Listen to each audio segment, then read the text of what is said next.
Hello everyone, my name is Jeffrey McIntosh, and today we'll be doing another video, but this time on food and Puerh tea.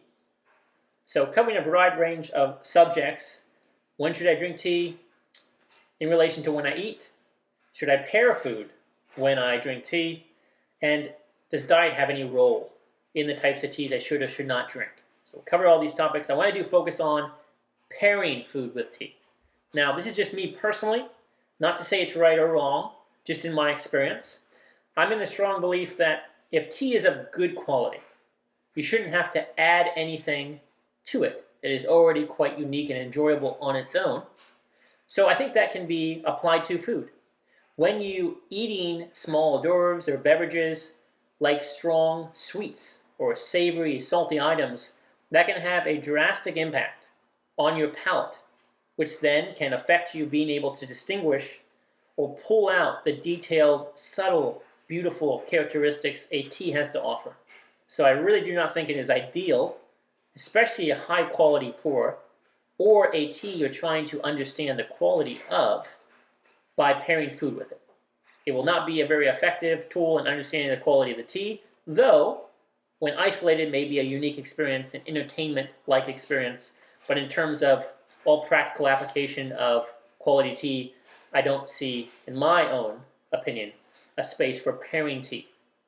Though I have seen it's a big trend now in the tea industry, a lot of people are doing it, that is fine. But me personally, I do not partake in pairing food with tea. So now that that is out of the way, now we want to focus on tea in general, and food.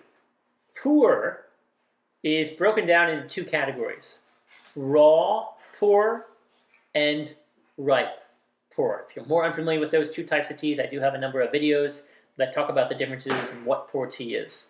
But with raw, it is naturally more green and more natural. And so, depending on the quality, sometimes raw puerh can be a little more aggressive, maybe a little bit more energetic. Higher quality raw puerh, older tea trees, of course, a little bit more gentle, but it's still on the greener side of things. And I've noticed it is most effective to drink raw puerh, usually in the morning, but it's important to always eat something before you drink raw puerh. You should never be drinking raw puerh on an empty stomach. Very important. A few times may not affect you, but over consistent exposure to raw puerh on an empty stomach may have an uncomfortable feeling to most people. So that's the first thing. Make sure you eat something before you're drinking puerh, especially raw puerh. I like to drink it in the morning. I like to drink raw puerh in hotter weather, so summer or spring. It has almost a cooling effect. And when we say cooling effect of tea, it doesn't make you cold. It just helps you tolerate the heat slightly better. So it's very hot outside, you drink a cup of raw puerh, maybe it feels quite comfortable. Next is, I notice when I'm traveling a lot, right? Kind of staying up long hours, being exposed to all types of people and germs and bacteria. Raw puerh tends to give me a little bit more energy, helps me cleanse this, helps me feel very strong throughout the journey. So I like to take raw puerh when I'm traveling. I like to drink it in the morning, early afternoon. And then in terms of food, it's very important that you wait at least 30 to 45 minutes before you drink puerh. This is very important because when you eat food, you need your body to have time to digest the food. And because puerh tea naturally aids in digestion, you don't want to speed up that process. You're just going to notice overall your stomach, your digestive system is going to be far more comfortable if you are separating eating and drinking. And I recommend about 30 to 45 minutes before you drink any type of tea after you eat. Now, if I eat something and I feel that type of food maybe was, I don't know, a little unclean, I feel maybe slightly sick or agitated from eating that food, I notice that I should probably drink something like a raw puerh. It'll kind of help cut it out, clean it out, kind of remove that uneasy-like feeling, and is quite effective in that manner. Also, raw puerh you may not want to drink too late.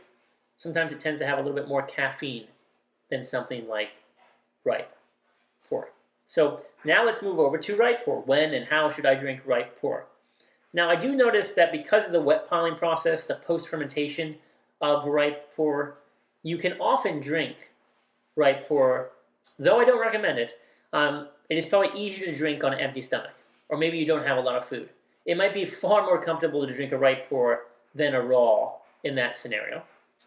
Right pour also is very warming to the body.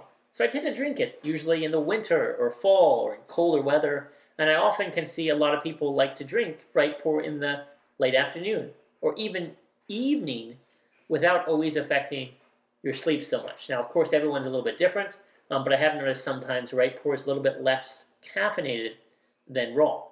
Now, in terms of food and digestion, many people believe right pour is most beneficial after eating too much. I don't know if you've ever ate a little too much.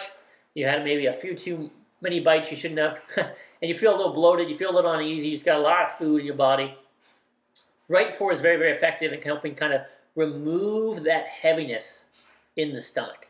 So maybe I ate a little too much, you can drink right pour and kind of help with that digestion, kind of easing that up, making that feeling go away and help a lot. So kind of recapping there, raw pour, very, very good. Maybe you ate something that's not so clean, right? Maybe a little too oily, too fatty, a little something not so clean. Drink raw, might feel some relief. Maybe I simply ate too much food, and I feel kind of bloated, a little heavy. Also could be a lot of fats and oils, etc. Right pour may be very comfortable to relieve that digestion. Now I will add one additional thing. Since I am vegetarian, I notice I am far more sensitive to tea in general, especially Puerh. And you may naturally feel some of these teas may feel more aggressive than when your peers drink them or your friends drink them. Because your body doesn't have as much kind of fats and oils in it already. So raw pour may be a little bit more difficult to drink frequently. And I also think it's very, very careful if you are vegetarian to watch your tea consumption and don't drink too many green or raw type teas. You may naturally lean towards roasted or right pours because they're more comfortable. Now, in the contrary, if you do eat meat, you'll notice that you'll find great comfort from drinking Puerh after eating a lot of meat. It'll help break down and digest your food quite comfortably. And even in the tea shop I was working at before, we'd always kind of laugh and said, if you ate a lot of meat, you almost must drink Puerh tea afterwards to kind of bring that comfortable digestive feeling after eating too much. So that's just from my own experience. I hope you got some value from me sharing that on when you should drink a certain type of tea. And remember, always wait 30 to 45 minutes after you eat before you drink Puerh tea for the most comfortable feeling. So looking forward to sharing more of these types of lessons and experiences with all of you in my future videos. If you found this video helpful, go ahead and give it a like, subscribe if you want to see more videos like this. I predominantly focus on Puerh tea, though sometimes we'll go into different subjects such as teaware and tea kettles, where you can find all of those on my YouTube channel. Thanks so much. Have a great rest of your day.